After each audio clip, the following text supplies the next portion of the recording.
alone, isolated, disconnected. We all know what it's like to be separated from those that we love. No one would choose to do that unless there was a very good reason. The gospel story is about a father who loved his son more than anything. But he loved us so much that he sent his only real son away from home. Though separated from his father, he wasn't really alone. He was still the son of his father, who gave him everything he needed to execute his plan and to accomplish his mission. Paul tells us that there is one God, the Father, of whom are all things, and one Lord, Jesus Christ, by whom are all things. The Father supplied all the raw materials and created everything by His Son, Jesus Christ. Who has established the ends of the earth? What is His name? And what is His Son's name, if you can tell? He's the Son of the one who established the earth. We all have fathers. We owe our very existence to them. And all through the Bible, we see examples of fathers and sons. Fathers working with their sons. A son working for his father. Sometimes a father sends his son to the other brothers, like the story of Joseph, the firstborn son of Rachel, the first love of Jacob. And Jacob loved Joseph more than all of the other sons because he was the son of his old age. Like the Ancient of Days in Daniel chapter 7. He gave a kingdom to his son, the Son of God, who became the Son of Man. Jacob loved Joseph and showed special attention to him by giving him a coat of many colors. And when the other brothers saw that he was loved more than them, they hated him. And one day the father said to Joseph, "Come, let me send you to your brothers." This is very similar to a story that Jesus once told about a householder who owned a vineyard. And last of all, he sent his son, saying, "They will reverence my son." So Jacob sent Joseph to his brothers. But his brothers sent Joseph to Egypt. Potiphar sent Joseph to prison. And each time he was getting further and further away from his father. But the Bible says, every time the Lord was with him. He was sent to Egypt, and the Lord was with him. He was in the house of Potiphar, and the Lord was with him. He was in prison, and the Lord was with him. Finally, Pharaoh sent for him because the Lord was with him. Jesus and Joseph were both separated from the Father they loved, but they were not alone. Jesus said, "I am not alone. The Father has not left me alone. He that sent me is with me." We have been separated from our Heavenly Father, but we are not alone either. For God has sent the Spirit of His Son into our hearts, that He may abide with us forever. He has promised to be with us until the end of the world. Where 2 or 3 are gathered together in His name, He is in the very midst of them.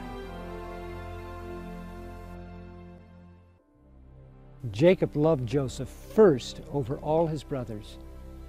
Potiphar placed all that he had into Joseph's hand. In prison, Joseph was placed over all the other prisoners. Finally, Pharaoh placed Joseph in charge of all his house. In each of these instances, the true picture of the Father and Son is illustrated. God has appointed him heir of all things. The Father loves the Son and has placed everything into his hand. God, even the Father, has placed everything under his feet. All things have been delivered unto me of my Father, Jesus said. All power is given unto me in heaven and in earth. Because Joseph was the true son, he received all the heritage of Jacob his father. And when Pharaoh told him his dream, Joseph knew exactly what the 7 fat ears of corn and the 7 skinny ears meant. He had inherited this knowledge from his father.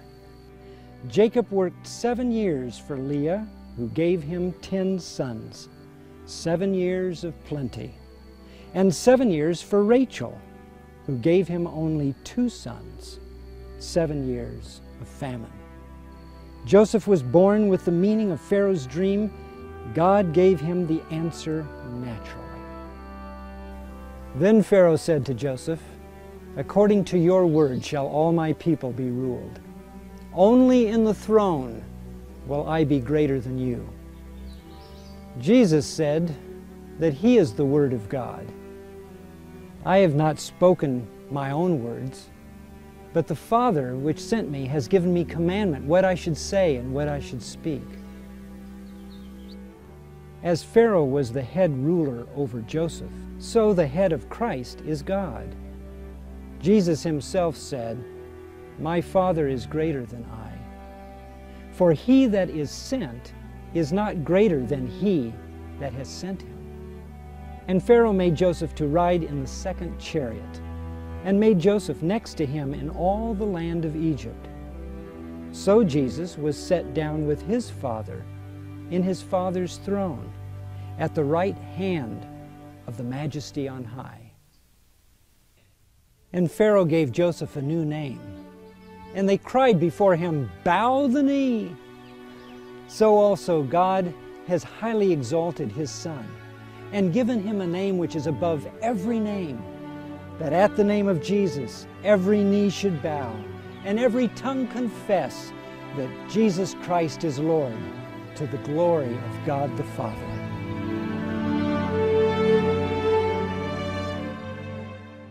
Joseph was loved more than all his brothers. Joseph was placed over all of Potiphar's house. He was put in charge of all the prisoners. He was made governor of all Egypt. So also the Father loves his Son more than anything else, his well-beloved, the firstborn of heaven, his only begotten Son. And he has anointed him with the oil of gladness above all his fellows. But the Father so loved the world that he sent his only begotten Son into the world that we might have life. The Father sent his Son that we might live through him. God sent his Son to be the Savior of the world, that we might not perish, that we might have life, abundant, everlasting life, that we might not be alone, that we might have Emmanuel, the Son of God, with us.